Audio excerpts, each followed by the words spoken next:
Dear students, in previous class we have discussed about Chinese civilization. In Chinese civilization we have discussed many points: economic condition of China's civilization, learning and education, art and architectures, trade and commerce. These all points already we have discussed in the last class. You know, in the economic condition, so Chinese society was a agriculture society. Chinese society based on the agriculture society. So in China civilization developed agriculture. That reason they grown different crops like wheat, soybean, cereals, so etc. So and see, Chinese people introduced the silk to the world. So it is a great contribution of the China. Silk introduced the Chinese people grown the silk and introduced the silk to the world. So that reason it is the great contribution of the China to the world. And you know, Chinese people developed writing also. They write on cloth, silk cloth, paper and fawn and fort and tomb wall, etc. So their writing known as cuneiform. So Chinese people write up to down. These all points we are studied in the last class. In present, we will discuss about the next part of the Chinese civilization, philosophy and religion. So already I told to you, Chinese civilization also developed civilization as the Egyptian civilization. You know, Egyptian civilization also most developed civilization. The same way, Chinese civilization also developed civilization, because in the Chinese civilization developed the economics and good economic status is there, and art and architecture also good, and learning also developed.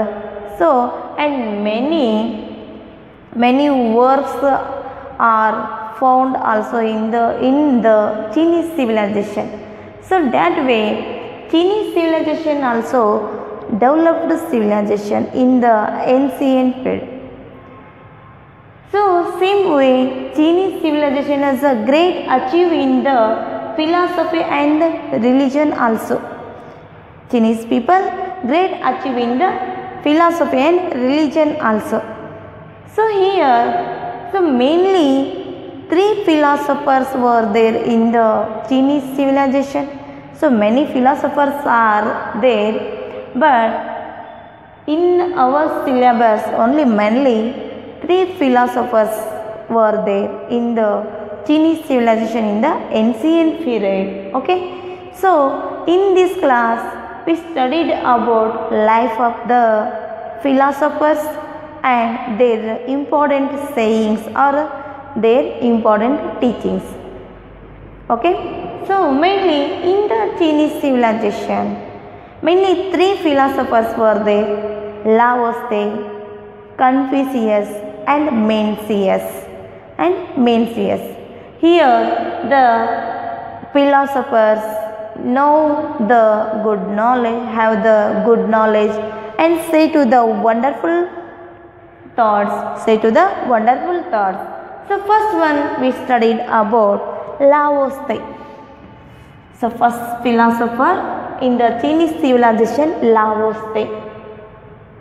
So Lao Tse was a great philosopher in the Chinese civilization. So he lived before the Confucius. Lao Tse lived before the Confucius.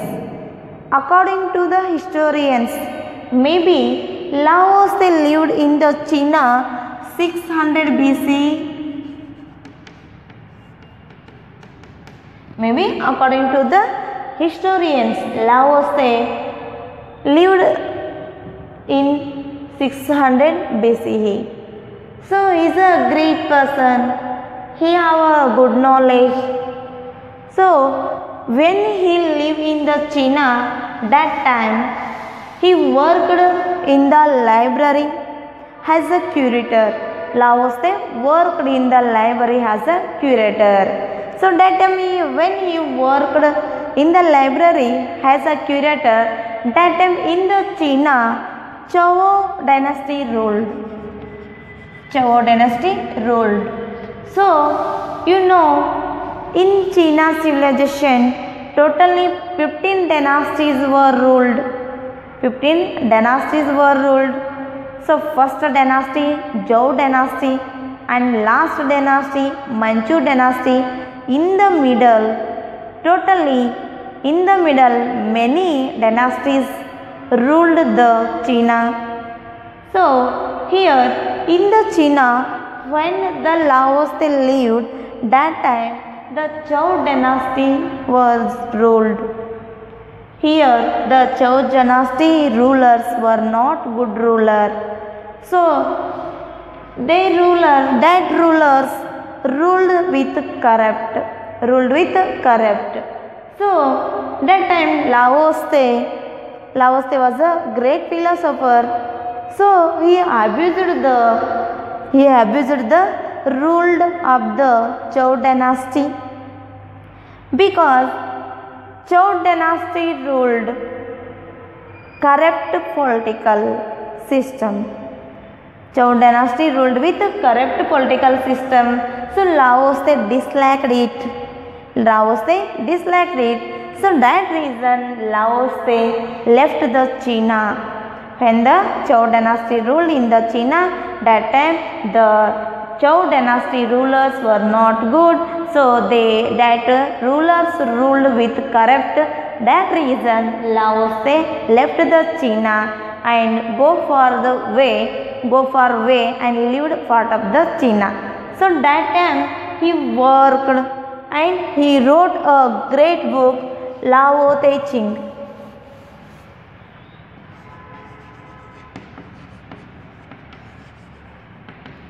Lao Te Ching. So when the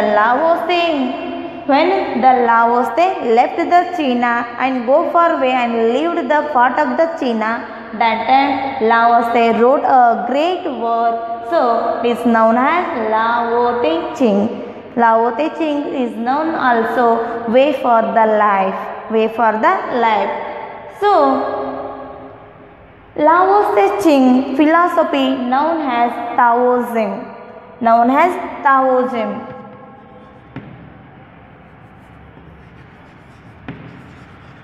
Lao Te Ching philosophy known as in the history Taoism. Maybe ask your examination for 1 mark. Okay, remember it.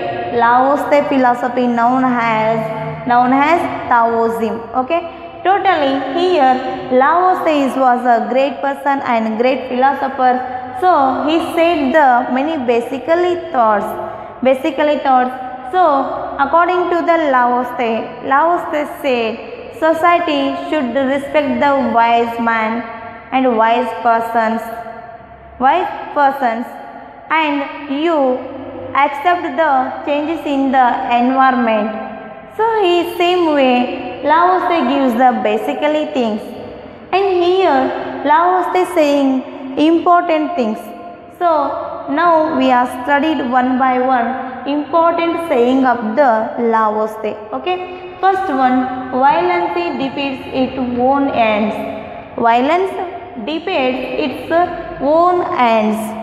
So here Lao Te said non-violence. So Lao Te said the non-violence because you do not give the violence to the animals and other people also, because violence defeat its own ends. So here we cannot achieve by the violence way. So that reason you should apply the non-violence policy in your life. So Tao Te say to you, so you applied, you followed the non-violence policy, because Tao Te gives the importance of the non-violence, and he say to the society, you followed the non-violence policy, because violence defeats its own ends. So that reason you should apply it in your life non-violence policy. Okay, and next one, wisdom can never be transmitted by the word. So it's a great important thing of Lao Tse. So here it means knowledge is a great thing, wisdom is the great thing in the world, you know also. So wisdom or knowledge is not described the any words, not described by the any words. So in our life we earn the knowledge and we understood the others of knowledge of others, but we cannot describe the, but knowledge cannot describe by any words, because knowledge is a great thing. Knowledge is a great thing. So that reason knowledge can never be transmitted by any words. Okay. And next one should be good to the good and good to evil. So you saw the society. In the society, good people lived and evil people also lived. So in the society, both types people also lived. So that reason Lao Tse said, you lived good with good people and evil people also. So it means you saw the equal mentality, good people and bad or evil people. So you maintain the good relation between the good people and evil people also. So that reason you stop the quarrels. So that reason Lao Tse said, you should be good to the good and good to evil. So in the society, both the types people are there. So you lived or you should be good with good people and evil people also. And next one, the things in the nature work silently. It's a great thing of the Lao Tse. So it's very nice saying by the Lao Tse. Here you observe surrounding your nature. So the nature things work sincerely and silently also. By examples, you take water and air and sun. So these all things do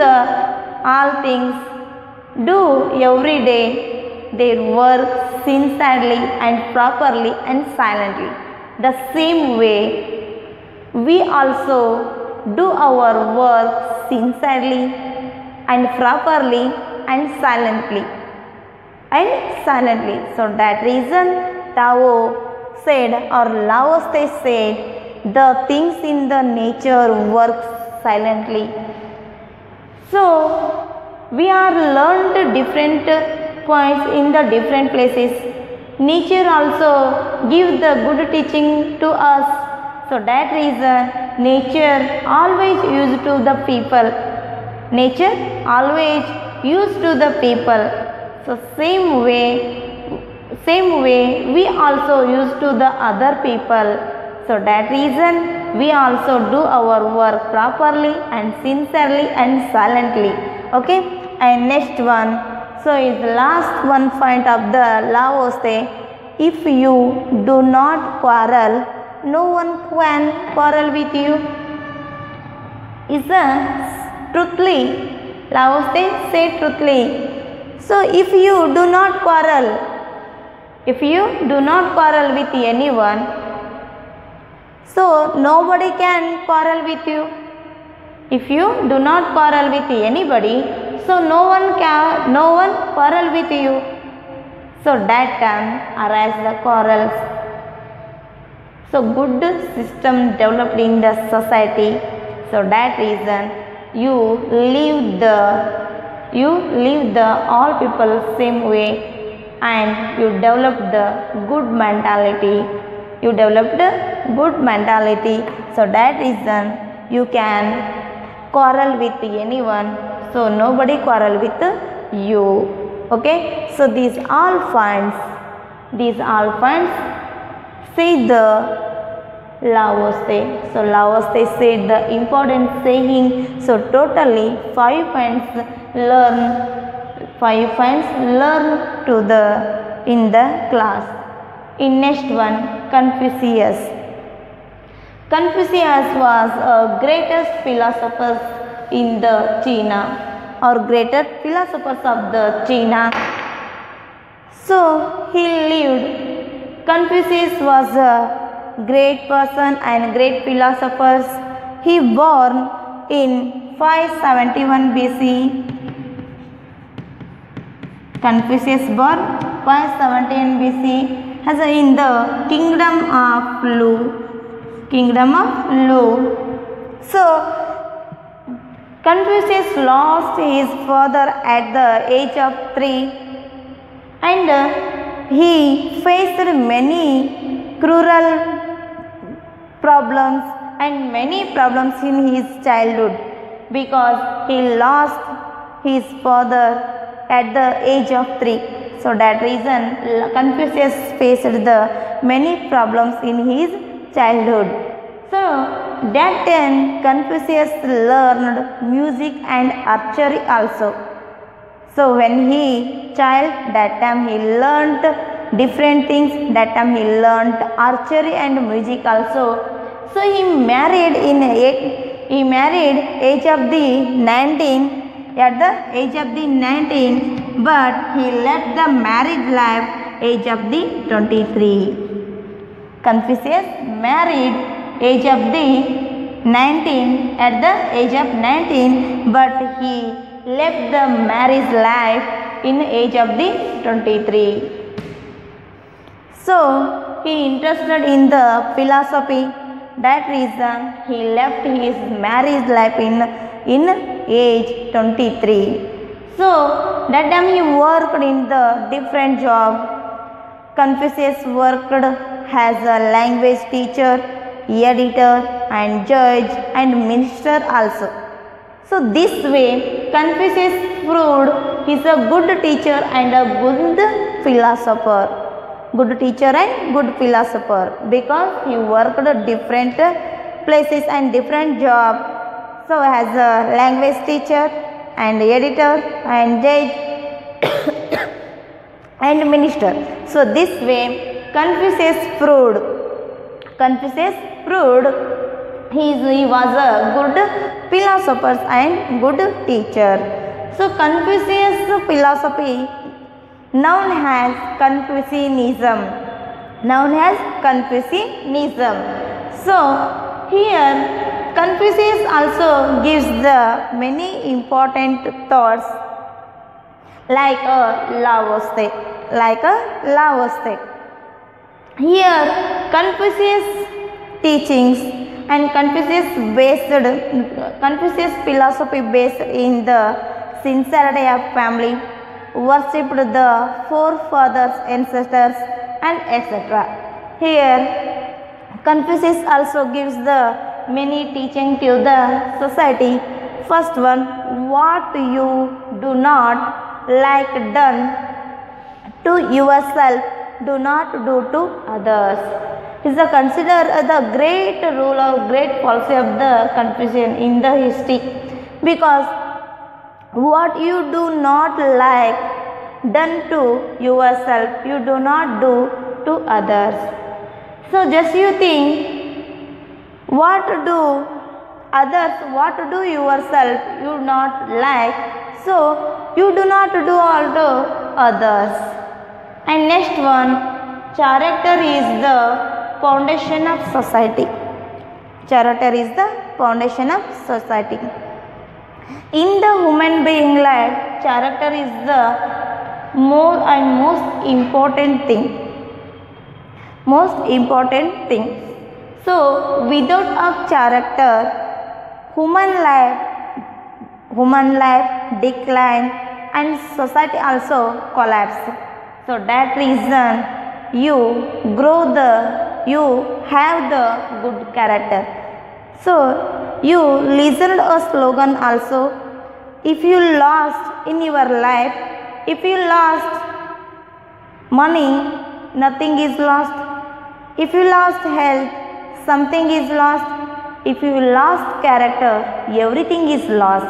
It's the same way in our life. In our life, we lost money, we earn again in our life.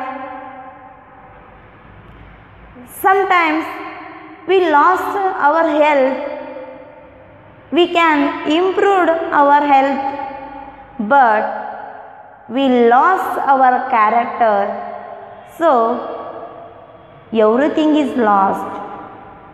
So we cannot improve and we cannot develop the character. So that reason character is the most important in the human being life.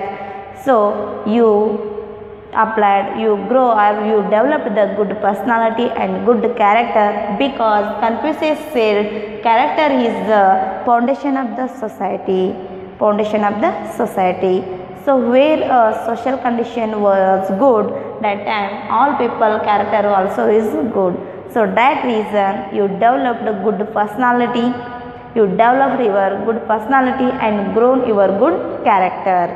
And next one, wisdom begins at home. Wisdom begins at home. So generally said that tutoring is first school and mother is a first teacher. So same way our knowledge began at home.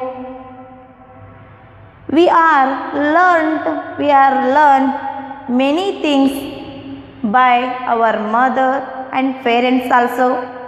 So every child earn that knowledge at home. Every child earn the knowledge, earn the knowledge at the home.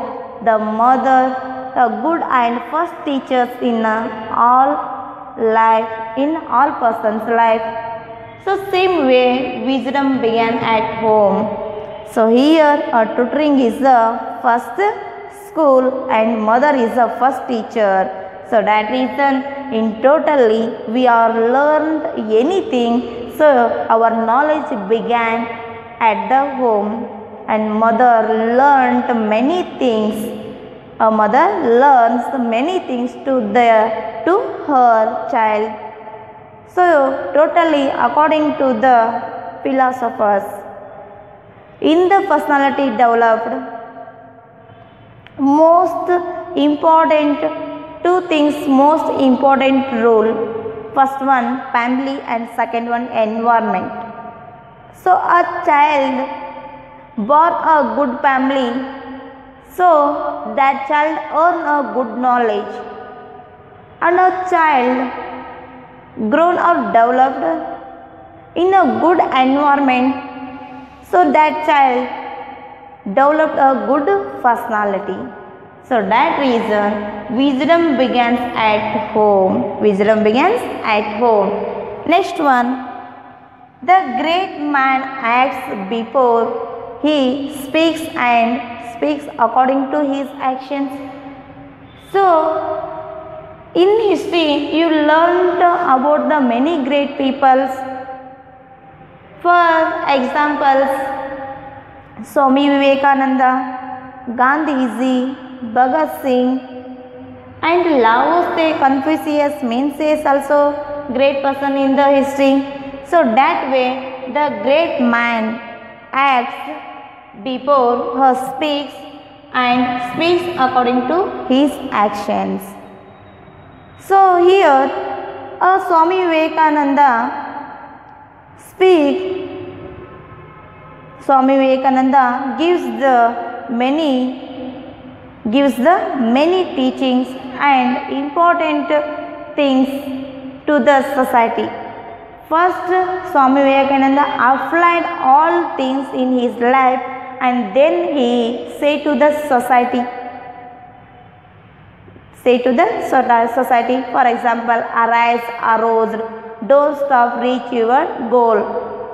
So this policy applied his life first and then he said to the society.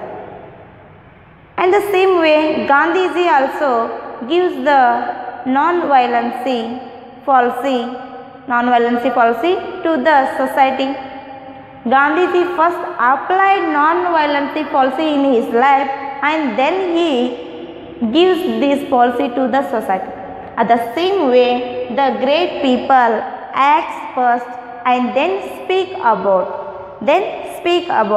And the same way, you also do your work first and then speak about. Okay? And next one, the society rests on the obedience of children to their parents and of the wife to husband and the student to their teacher. Confucius said, in the society rests and the society developed, so you obedience, the children's obedience to their parents and the wife obedience to her husband and the obedient students were obedience to their teacher, because students earn the knowledge by the teachers. So that reason you should respect your parents and respect your teachers. So that reason Confucius said children should obedience their parents and wife should be obedience to her husband, and same way students should be obedience to the teacher. So in next point, to see what is right and do not do it is what of courage or of principles. So in our life we developed first principles and courage also. So that reason to see what is right, you know what is right, but you not do that way because shortage of courage and we not applied any principles in our life. And next one, he wished that unemployed be provided jobs. So Confucius said to the government, so government should be give the jobs to the able and educated persons. In the society many people are able and educated students also there, but government is not provide the any jobs to the able and educated people. So that reason Confucius said government duty. So you should government duty, you wish that unemployed be provided jobs. Who is the unemployed in the society? So that person able and as person educated do his work, so you give the or you provide the job to them. So in last one point, the government must protect the orphans, the aged, the widows, the deceased, the disabled. So Confucius said to the government, it is the government duty. The government give the protect to the orphans, the aged people, the widows women and deceased people and disabled people also. So in surrounding in the empire, the king or the government should the protect to the orphans and aged people and deceased people and widows women and disabled people. So these all things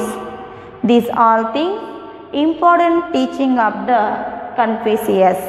So here, so Lao Tse also is a great philosopher in the China civilization. He gives his teaching. He teaches 5 principles in the Chinese civilization, and then Confucius also was a great philosopher and a great teacher in the China. So he also gives the many important teaching. So these all points we are learnt now. And next we move to about Mencius. Here next philosophers Mencius. So already I told to you in the Chinese civilization 3 great philosophers were there. So first one Lao Tse, second one Confucius and third one Mencius. So here the Mencius lived between 372 to 289 BC. In the China, the Mencius lived between 372 to 289 BCE. His early name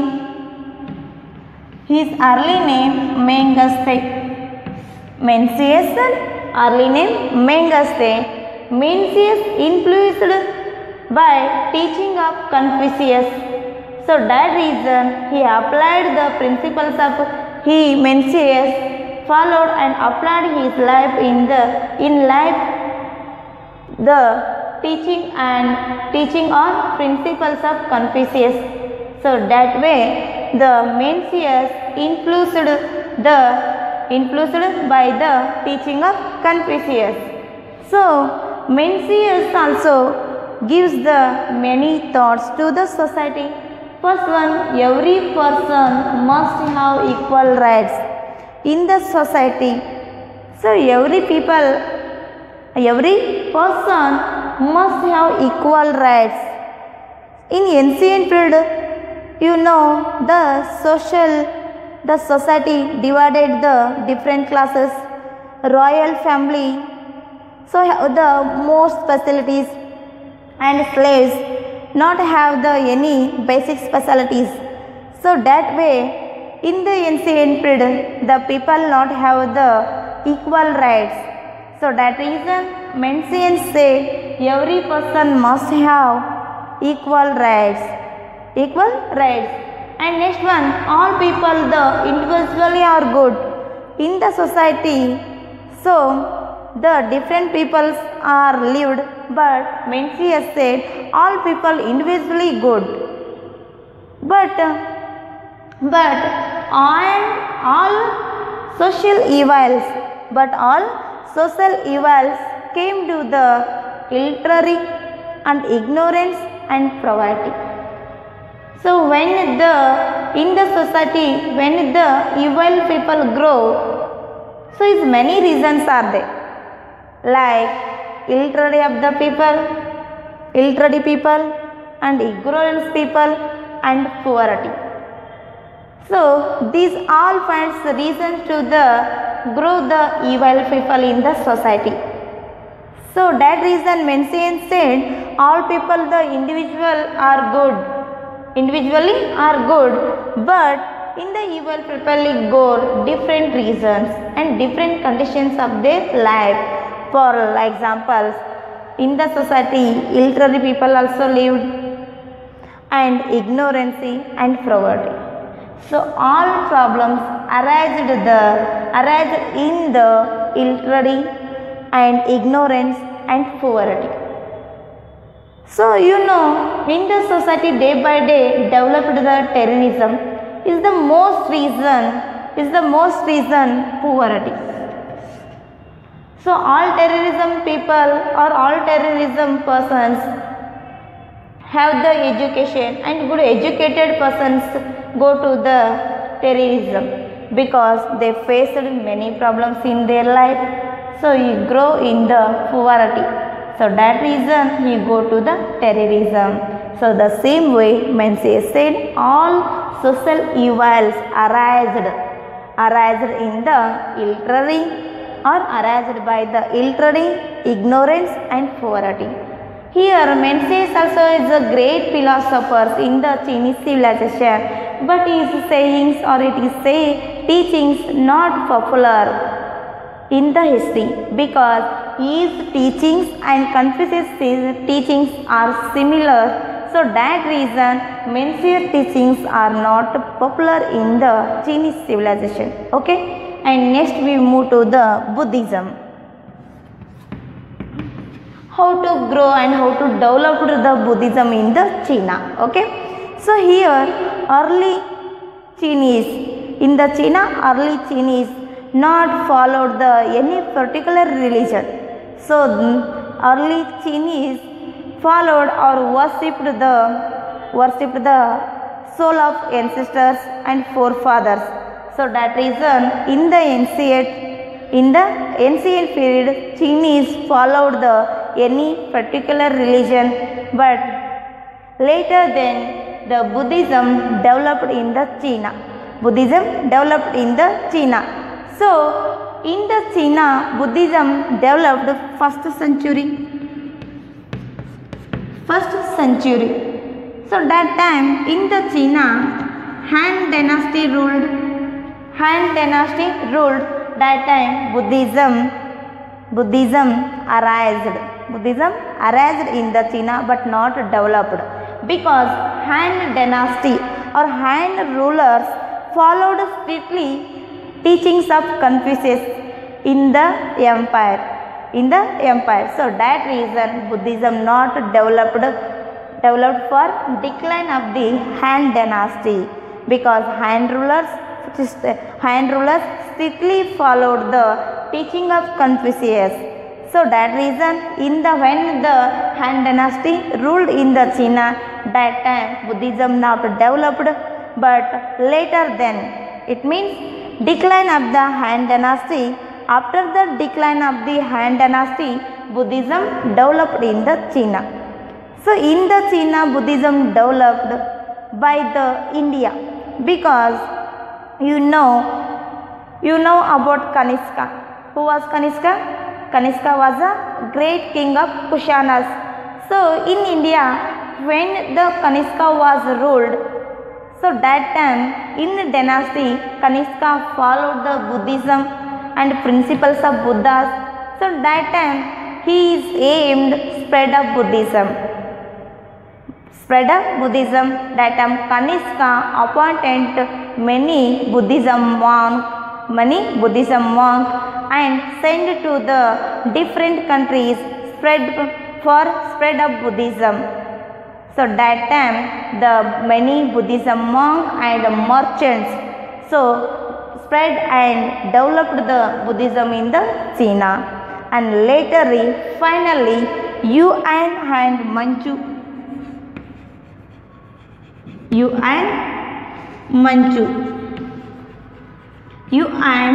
Manchu dynasty ruled in the China. That time Buddhism developed. So here Buddhism is a great religion of the China. Present Buddhism is a great religion of China, because in later days and later period Yuan and Manchu dynasty ruled in the China. That time their dynasties applied or followed the Buddha's principles and applied the Buddhism. So that reason Buddhism developed in the China. Presently the Buddhism is the great religion of the China.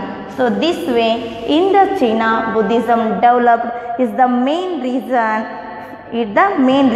Indians. So Indians developed and Indians arise and developed Buddhism in the China.